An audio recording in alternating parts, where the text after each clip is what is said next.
विवाह के कुछ समय बाद राम की सौतेली माँ कैकेयी ने अपनी दासी मंथरा के बहकावे में आकर दशरथ को भरत को राजा बनाने के लिए मजबूर किया और राम को अयोध्या छोड़ने और दंडक और बाद में पंचवटी के जंगलों में निर्वासन की अवधि बिताने के लिए मजबूर किया।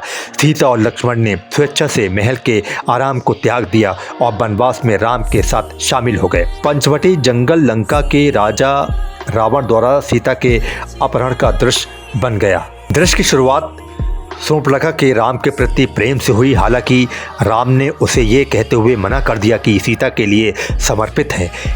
इससे राक्षसी क्रोधित हो गई और उसने सीता को मारने की कोशिश की। लक्ष्मण ने शूर्पणखा की नाक काट दी और उसे वापस भेज दिया। रावण ने सीता का अपहरण करने के लिए एक योजना बनाई। जब राम और लक्ष्मण कुटिया से बहुत दूर चले गए तो रावण ने भिक्षुक वेश धारण करके सीता का अपहरण किया। रामायण के कुछ संस्करणों में सीता के अग्निदेव की शरण लेने का वर्णन है। माया सीता का राक्षस राज द्वारा अपहरण कर लिया जाता है। गिद्धराज जटायु ने सीता की रक्षा करने का प्रयास किया, लेकिन रावण ने उसके पंख काट दिए। जटायु इतनी देर तक जीवित रहे कि उन्होंने राम को घटना की सूचना दी।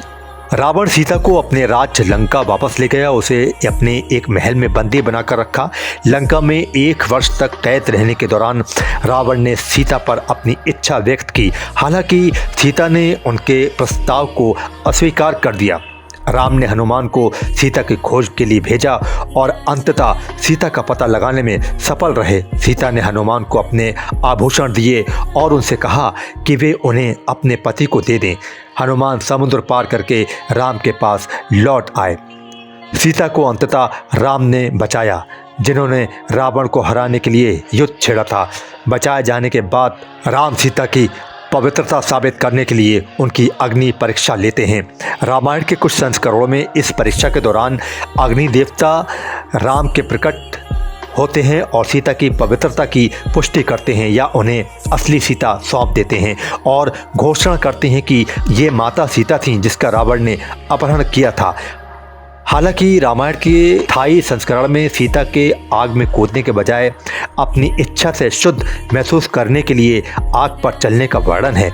वो जलती नहीं है और अंगारे कमल में बदल जाते। बाद के वर्ष और दूसरा निर्वासन। उत्तरकांड में अयोध्या लौटने के बाद राम को सीता के साथ राजा के रूप में ताज पहनाया गया है।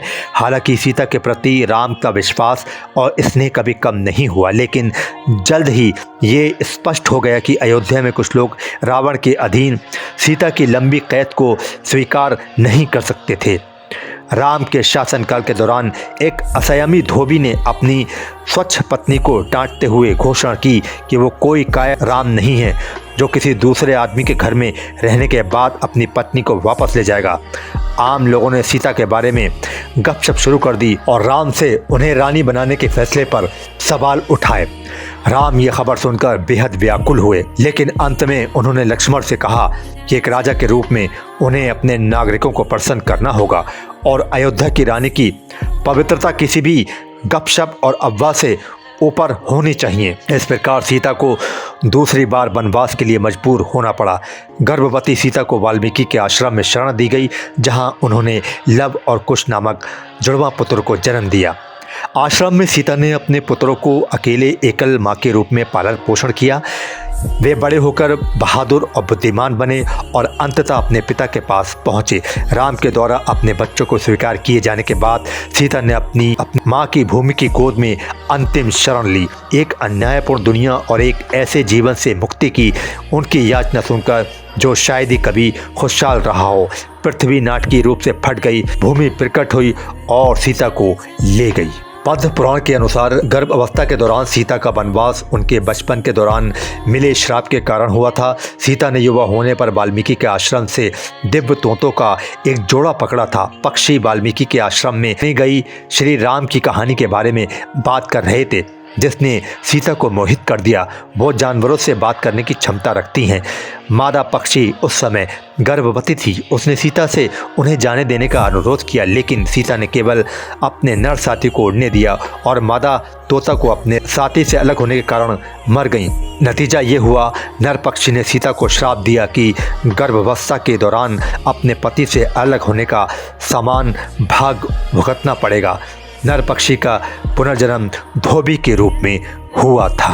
हिंदू धर्म में सीता को देवी के रूप में पूजा जाता है। उन्हें विभिन्न ग्रंथों, कहानियों, चित्रों, फिल्मों और आधुनिक मीडिया में एक आदर्श बेटी, एक आदर्श पत्नी और एक आदर्श माँ के रूप में चित्रित किया गया है। सीता को अक्सर राम के साथ उनकी पत्नी के रूप में पूजा जाता है। राम ने उनके विवाह के अवसर को विवाह पंचमी के रूप में मनाया जाता है। लंबे और कठिन जीवन में हर मोड़ पर सीता द्वारा प्रदर्शित कार्यों, प्रतिक्रियाओं और प्रवृत्ति को अनुकरणीय माना जाता है।